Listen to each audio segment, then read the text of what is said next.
ରାବଣ ତପସ୍ୟା କଲା ବେଳେ ପାହାଡିଆ କେତେ ଆଜ୍ଞା ବର ପାଇଛି ଆଜ୍ଞା ଆଜ୍ଞା ସୀତା ହରଣ ନିଶ୍ଚୟ ମରଣ। ଆଜ୍ଞା ତାହେଲେ ରାବଣ କଣ ସୀତାକୁ ହରଣ କରିଛି?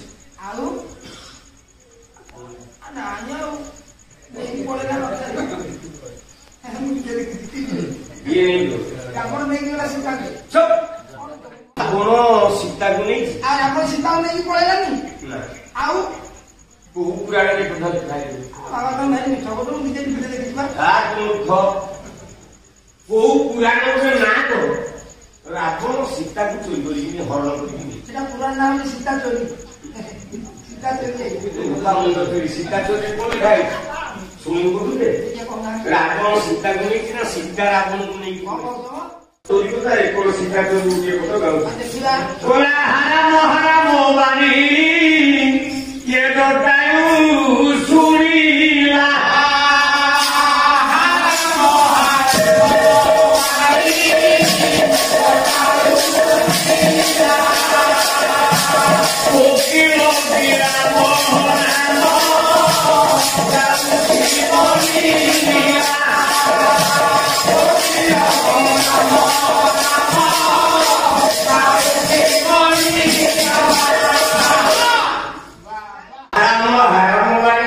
ଶୁଣିଲା ରାମ ନାମ ଗାରୁଛି ଉପରକୁ ଚାହିଁଲା ବସିର ଥପରେ ଉପରକୁ ଚାହିଁଲା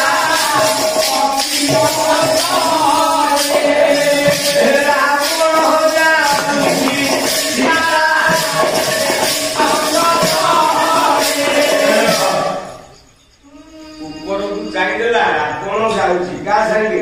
ସୀତା ଦେବୀ ସଙ୍ଗତ ନାହିଁ ଏହାର କାରଣ ନା ସୀତା ଯେତେବେଳେ ଗଲେ ରାବଣ ଦେଖିନି। ଆଜ୍ଞା ଆଜ୍ଞା ମୋ ପୁଅ ଭାରତ ଗାଉଥିଲା ଆଜ୍ଞା ଆଜ୍ଞା ବହି ଜ୍ୟୋତିବେଶ ରାବଣ ଯେ ଆସୁ ଭୁଜକୁ ଛପାଇ ବିଭୂତି ଅଙ୍କ କରାନ୍ତ କରବାରେ ଶଙ୍କର ଜପଇ ହଁ ହଁ ତା ତଳ ପଦରେ ଲେଖାଏ। ଆଜ୍ଞା ଆଜ୍ଞା କିଏ କାହାକୁ ନେଇଛି ତା ତଳ ପଦରେ ଭଞ୍ଜ ଲେଖିଛି।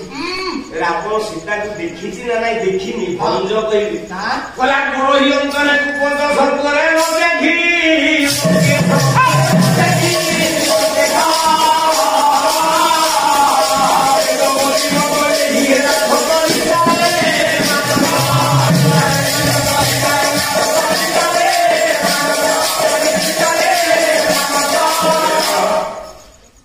ନିଜେ ରାବଣ ଦେଖୁଛି ସୀତା ଆଜ୍ଞା ଆଜ୍ଞା ଆଜ୍ଞା କିନ୍ତୁ ସୀତାକୁ ହରଣ କେଶ ଜାଣିନି।